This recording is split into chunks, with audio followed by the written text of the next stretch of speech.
Hello, everybody, and welcome to a new episode of the Leaders in Value Chain podcast. I'm your host, Radu Palamariu, Managing Director of Elco Global, and it is my great pleasure to have with us today Julie Smith, who is the Managing Director at Talent Sprout Limited, who is a leading boutique consulting firm that helps companies all over the world in their leadership and culture development. Julie has a pretty cool story. So she started her career in Mars initially as in the HR field. Then she continued for many years, 10, 11 years in PepsiCo. And in PepsiCo, she ended up being head of HR or head of learning, talent and culture. And we were talking a little bit offline that at that point she said, okay, why I don't try something new? And that was the point when her consulting firm was born. That was 14 years ago. So it's been quite a journey. Julie, in the meantime, has helped many companies, and also very excited about the book that she published that we will also talk about today, which is Coach Yourself Confident, which came out, I think, a few months ago, just in February. So, Julie, pleasure to have you, and looking forward to the chat. Thank you very much. What a fabulous introduction. It's great to be here. My pleasure to have you. So let's start a little bit with Pepsi, great company, almost Yeah. crazy good role, yeah, doing culture, learning, talent. That's all the good bits of HR. If I Yeah. can be biased for a second, and then what sparked, what happened. Why did you say, okay, but this would be cool to do in a different setup? Yeah. Okay. So I think there's probably a couple of things that led me to leave and set up on my own. So one was it was just all the best bits of HR. I completely agree. I think it was the best job. So I sort of looked around the HR leadership table in the PepsiCo business and thought, I don't want any of those other roles because they're just not as fun. I also had this sort of slightly weird belief that Pepsi was the best business in the world, and therefore I didn't want to move to another organization because I felt at the time it just couldn't be as good. There was a lot that I loved about Pepsi. So that was kind of part of it. I was looking for something new. It felt like I needed a bit of a change, but that didn't seem to me to be either around the leadership table at Pepsi or another similar business. Combined with that, family life. So I had one child at the time, was soon to have another. So there was something about the flexibility of working for myself that really appealed. And I guess that was the start. That was the story of Talent Sprout. And now, as I shared also offline, I used to be in this business many moons ago. Let's say organizational development consulting business. Yeah. Just last week, I was talking to an executive.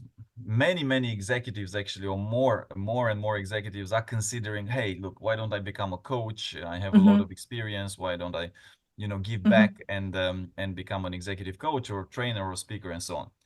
You, Yes. however, have proven that over 14 years, because from, having an idea to actually Yeah. being consistently paid for for that, Yes. which is the practical, because doing it pro Yeah. bono is all fair and square, but when you ask Yeah. start people to pay you, it's a difference. So I wanted to ask you, Yeah. and maybe to share with all the audience that is thinking about this at some point of their careers as well. What were some of the Mm. main challenges, and also what made it such a worthwhile journey for you that you're still continuing forward 14 years? Yeah. Okay. So some of the main challenges, I think probably the perennial challenge has been capacity, managing capacity. And generally, there's been a couple of times where that's been not having enough work, but more frequently, much more frequently for me, the challenge has been not taking on too much, which would be sort of ironic given that part of the reason I left PepsiCo was to have flexibility and Yeah. not, have to work every evening and all of that kind of stuff. Um, so to then do it to myself by taking on too much work would sort of defeat the object. The challenge is sort of managing your pipeline, and things happen, like you take on a piece of work, it might be a piece of consulting work, and the scope grows after you've taken it on. So I think sort of keeping work in a manageable, to the level that I want to keep me really engaged. There's lots of things that I love to say yes to, but keeping it in the sort of proportion, the size at which I would like it to be in my life is probably the biggest challenge.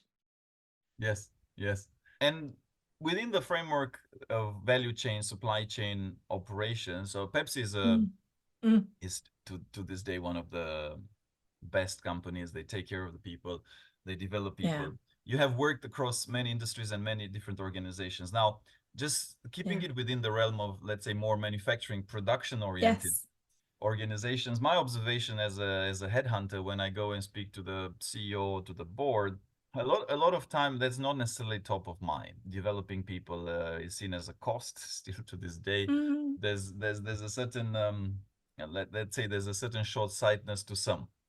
In your work yes. and when you deal with Yeah. executives, when you deal with production companies, do you have some secrets? Do you have some, what works better to perhaps open up minds Mm. and get people on board of the talent development bus? Yeah.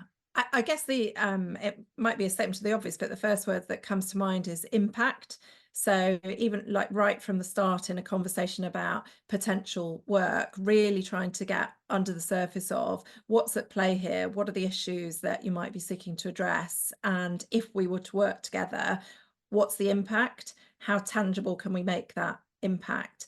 And I think even in a one-to-one, perhaps a one-to-one exec coaching engagement with a senior person in a manufacturing organization, really trying to pinpoint what is it that we're going to work on, what's the tangible difference that we want to see as a result of that coaching assignment, and I guess trying to sort of connect the dots to how will that impact on performance, whether that be kind of people engagement, whether that be the extent or the capacity that that individual leader has to take on more, whatever that looks like. I think it's about really, yeah, framing a conversation that is about impact and payback, even if it's not in, kind of pound notes that you'd see on a P&L. There is something clearly worthwhile about the investment.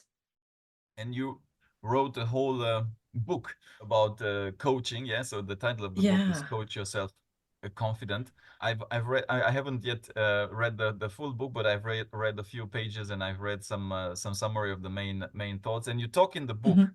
and I wanted to bring it up. You talk about the self-doubt tax. So tell us more a Yes. little bit about that.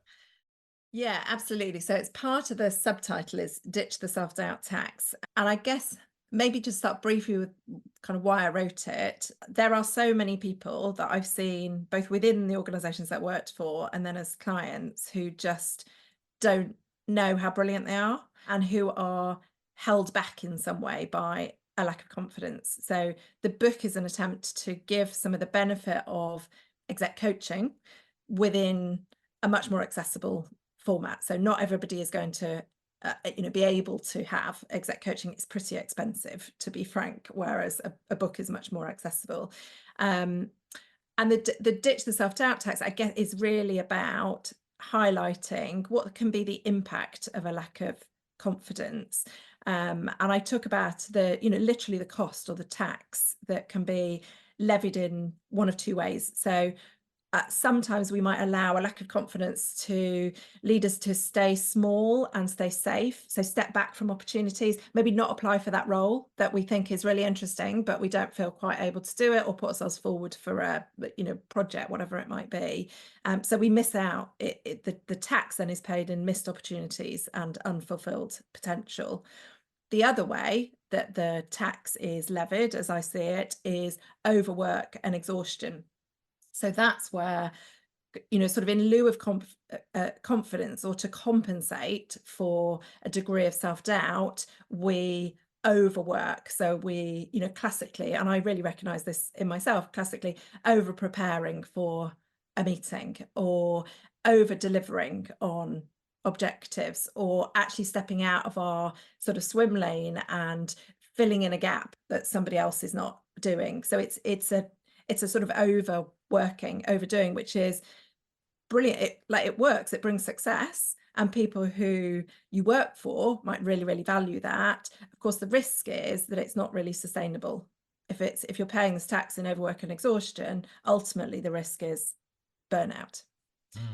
So that's the kind of idea of the self-doubt tax. It's really the kind of cost of a lack of confidence. And I want to bring it down, or link it a bit into the realm of operations, supply chain, manufacturing. And we've actually put together in Yeah. some interviews a whole book on why supply chain per se and operations leaders per se should, it wasn't necessarily, maybe confidence wasn't the main angle, but it was, I think it's very much connected, because we were saying like, look, you guys should be more outspoken about how you bring value. Mm. You should be Hmm. more proud of the contribution that you bring to organizations. And the moment that you Yeah. speak up more and you tell more and you communicate more with the stakeholders, they will Yes. know much more clearly what you do.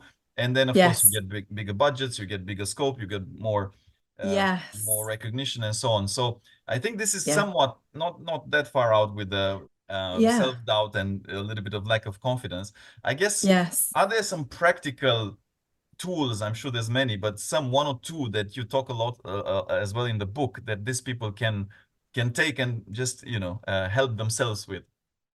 Yes, yeah. So there's probably a couple I talk about. So there's 30 something tools in the book. So that's one of the things that I guess that's the idea. The title is Coach Yourself Confident. What I wanted to offer is some tools, some reflections and practices that would make a difference. So there's a couple that I might highlight. One is sort of unmasking your inner critic. So this idea that we're all familiar with, the voice of nagging self-doubt that might say, yeah, okay, it's all very well saying in Source to Soul that I should be stepping forward and talking about what I bring, but what if that people think I'm actually, they don't think I'm any good? What if I'm sort of putting my head above the parapet? I'm sort of putting myself at risk. So there's something about unmasking that voice of self-doubt, that inner critic, by whether it's giving it a name or drawing it. So like visualizing, what is this? What does my inner critic look like? That just helps you to distance it a little bit, because it sounds very real. The voice of self-doubt in our heads can sound very real and we can believe it, but it lies to us quite often. And if we're able to just say, oh, that's Gertrude, off again, or that's Nigel. I know that he has a bit of a thing about me taking risks. It can just help us not to take too much notice of what our inner critic has to say. So that's one. And then I think the other one that came to mind is something called constructive pessimism. So it's a little bit like, what's the worst that could happen? So it's almost allow those voices of doom to have full reign. What could go horribly wrong? What am I anticipating? Think about that, imagine that, and then ask yourself, could I survive it? And the answer is going to be yes. Like, it might not be pleasant, it might not be something that you want to happen, but could you survive it? Yes. And then the second question is, is it going to happen? And the answer to that has to be, I don't know. Like because we can't predict the future. So it's something about, actually, let's embrace that pessimism, but let's sort of remind ourselves that whatever happens, we can get through it. And actually, the likelihood of our worst case scenario playing out is probably nowhere near as high as we might think in our sort of darkest, most doubtful moments. Yeah, it usually isn't. There was a saying, and I forget the exact wording of it, but something to the extent that I've had many horrors and problems and difficulties in my life, but most of them never happened in reality. Yes, it's a brilliant, yeah, I can't remember exactly either, but it's brilliant, isn't it? That's exactly right, that we spent so much time in our heads either anticipating things that might happen or almost playing back, ruminating over things that have happened and making them much bigger than they actually were. Yeah, so true. And whilst I know the book is not about this, but I do want to link it a little bit with gender specific and well, let's call a spade a spade. So I found in the Mhm. work as a headhunter, and in general, if I put some observation glasses, and it's a big Mm. generalization, but women tend to doubt perhaps a little bit more, or they tend to Mhm. have this self-doubting Yes, inner critic voice a bit more amplified than most. I yes, mean, again, I don't have the exact data, but I think in general it's fair to yeah. say that women do this more than guys. I remember vividly Mm. several conversations, one in particular where I was calling a candidate that I knew, if anything, was very qualified for the role I was pitching, and Mm. she was telling me, Mm. no, I don't think I'm Yeah, qualified and I'm not confident to go through the process. And I had to spend quite a bit of yes. convincing. to tell her, look, can you just go? Yes. Like, okay, just allow yourself to go. I mean, I'm putting my neck, as Yeah. a headhunter. Why don't you trust that I can recognize that you have definite potential to just Yes. go? She went, and then obviously she got the job and everything. But it felt like, oh Yeah. my God, like, I mean, I really need to convince you. I mean, ultimately, what's the worst that can Yes. happen? In my mind is like, what? So what? You just go and you don't Yeah. get it. What? So it's Yeah. okay. Yeah. But she couldn't see what you could see. So she couldn't see her capabilities clearly by the sound of it. So Yes. you had to help her to sort of say, no, these are all of the skills that you have. This is everything that you can do. These are the ways in which you're qualified for that role that she couldn't see for herself. Yes. Well, Yeah. I'm wondering just if there's some more ways, and you work with quite a few companies, and I know there's different, mentorship programs, there's different structures Mm. that are put in place. What have you seen that works better? And I don't want to make this about women in general, but just on this topic alone, maybe there's some specific things that you've seen working better than others. It's a really, yeah, it's an interesting one. So what have I seen working better than others? I think one of the things that comes to mind with particularly in, manufacturing and supply chain is if a woman with potential kind of looks up the organization and sees very few females at the top of the organization, that really matters. And it's one of the things that research says that's one of the things that makes women less likely to sort of put themselves forward to progress because they can't see people who look like them.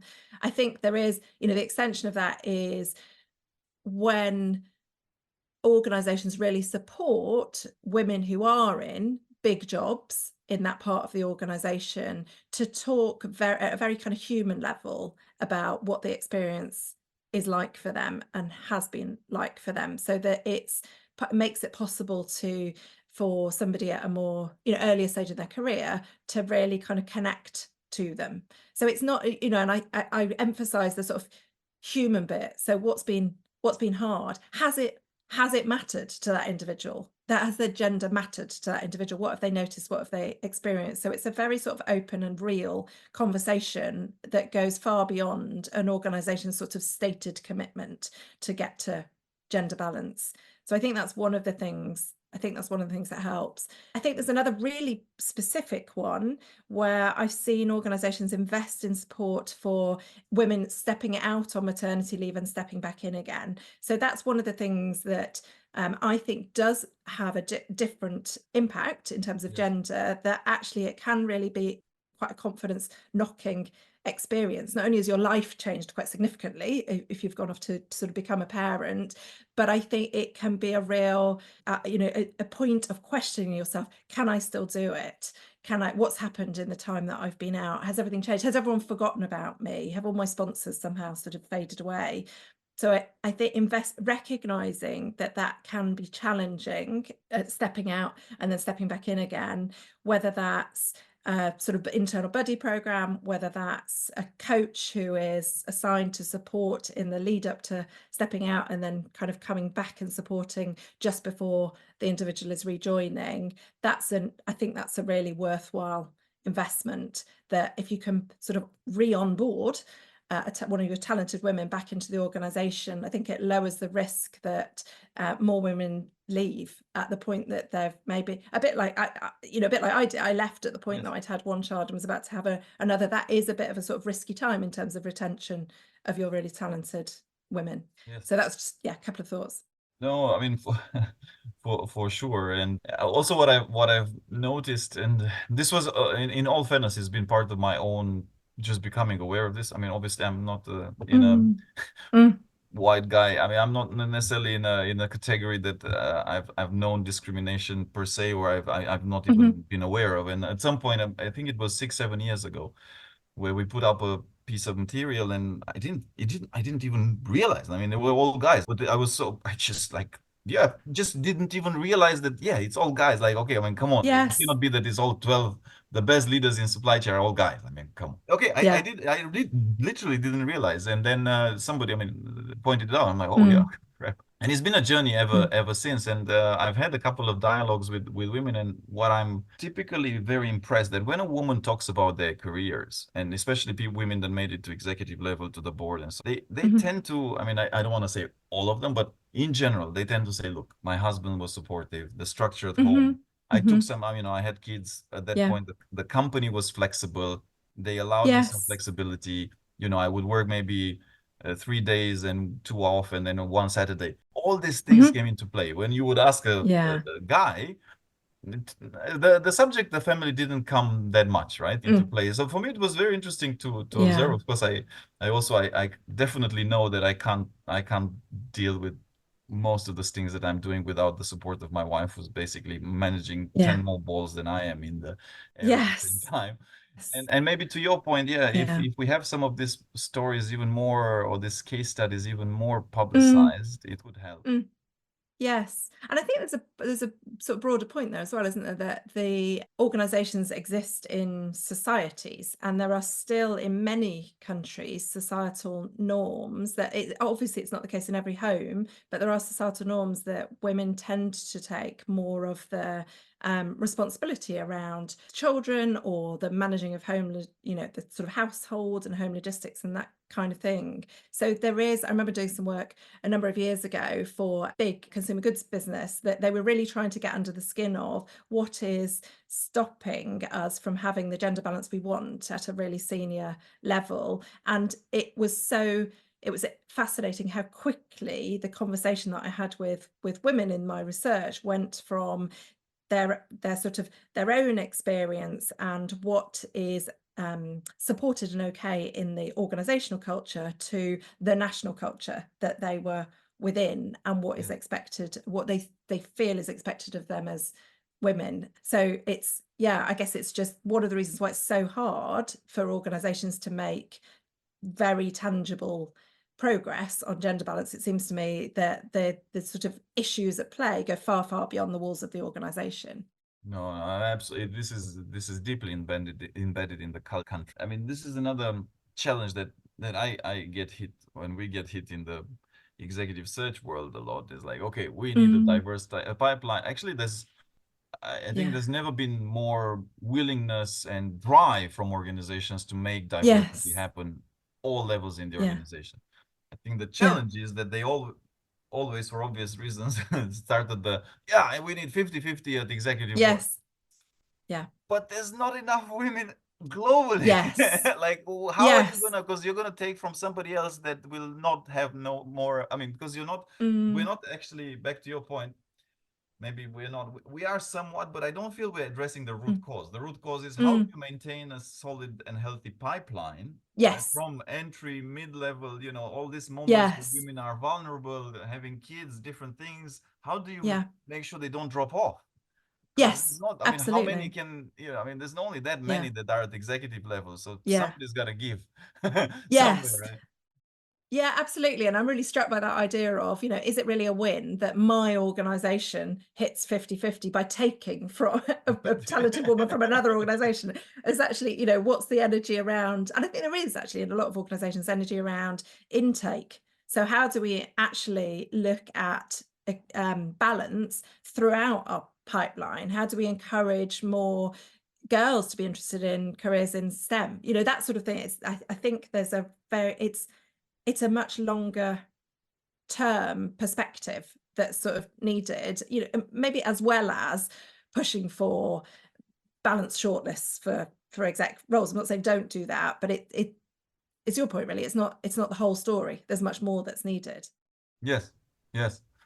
And perhaps also to ask you, because I know there's many, this is what makes your job so meaningful, is that you actually get to go on a journey with an executive Yeah. or with an organization, and then you have a start Yeah. point, and at the end point you can track, okay, this is what happened. So Yes. I'd love for you to perhaps share one or two examples of what, and I'm sure there's many, but that come to mind, like, wow, I really made a difference in this particular case, and this is how it happened.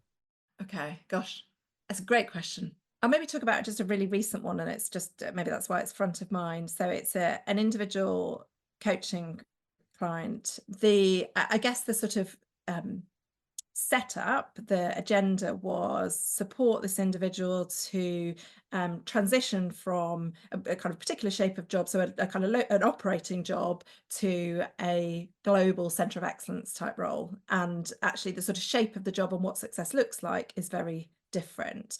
Now, kind of long story short, what really struck me in our final coaching session earlier this week was when the individual said, I've realized that I don't have anything to prove to anybody. And Mm, that was the thing that was just so pivotal, actually, that what had been happening was a feeling of insecurity, I guess, a feeling of self-doubt, yeah. uh, had been showing up in a kind of I need to prove, I need to demonstrate to myself, I need to prove to everybody around me that I can do this, that they've not made a mistake putting me in this job, was felt as such an enormous degree of pressure. It played out in terms of just being incredibly hard on themselves, putting a huge amount of hours in, setting a standard that was punishing. That shift, and it wasn't only down to the work that I did with them. It absolutely wasn't. There was a number of things that the individual was doing to really drive their own development.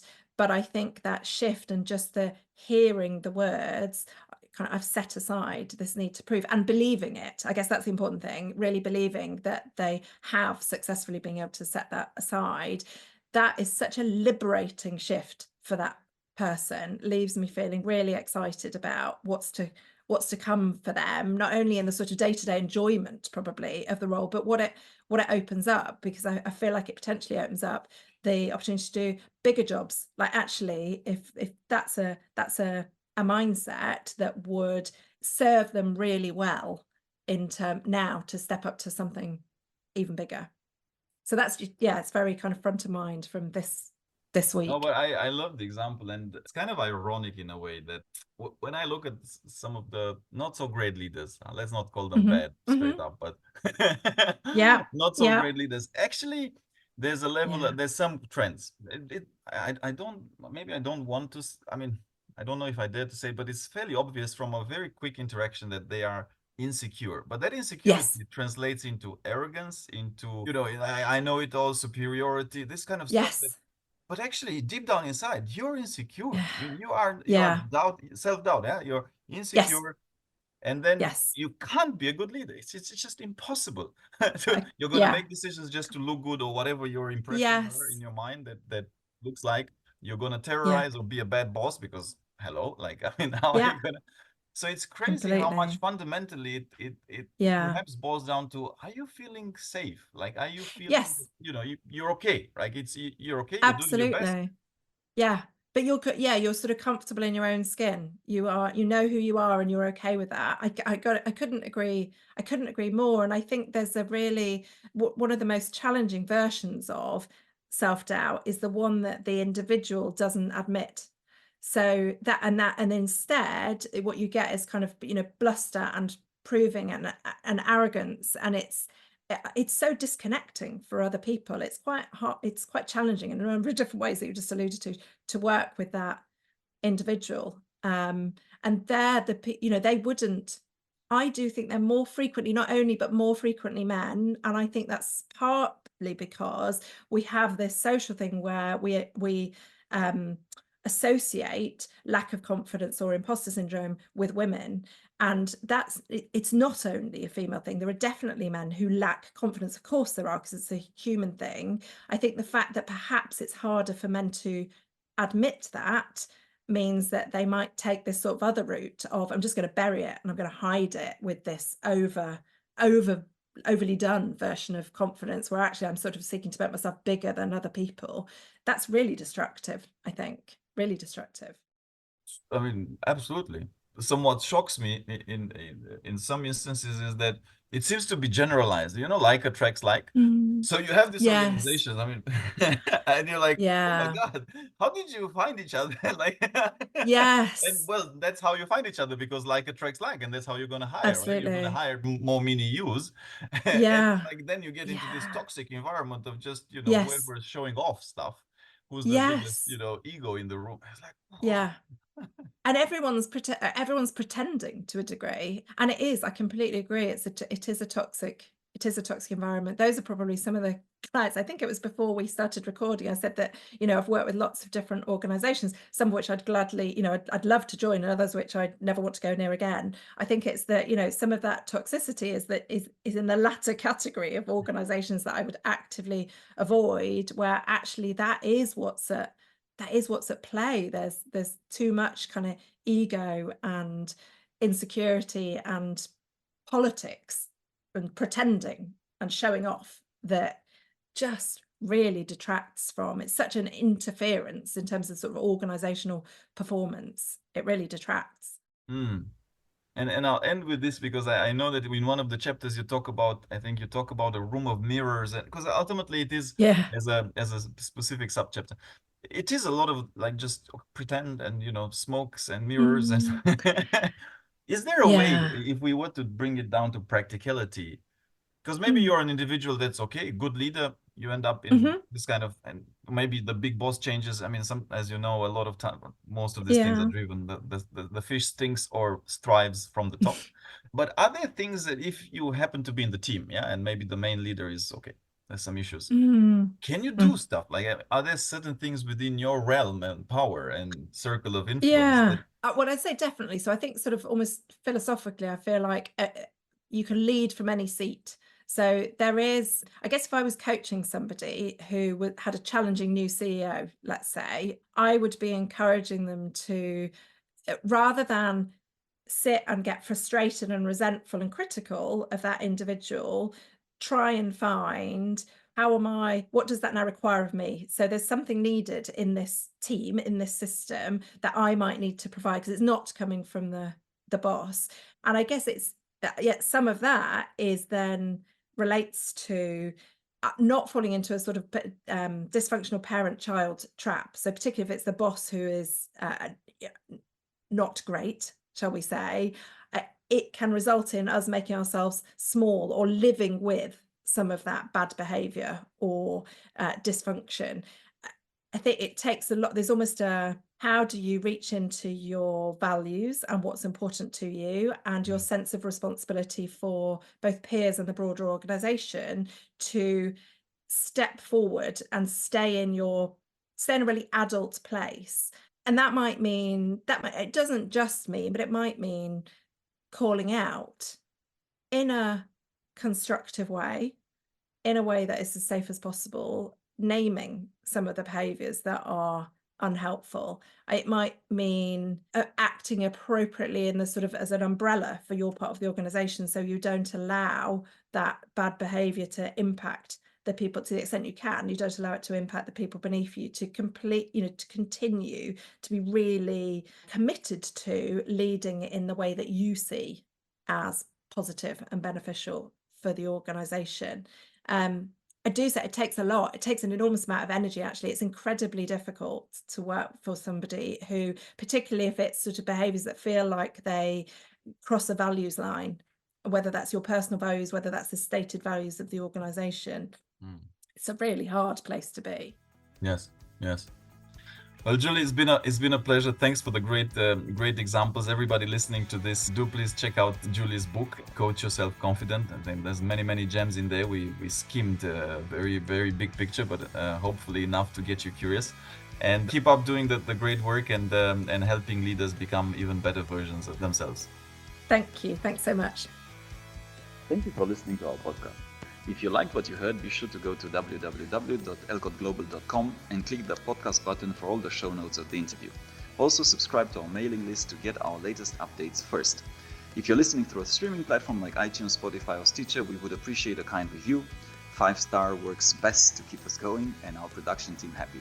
And of course, share it with your friends.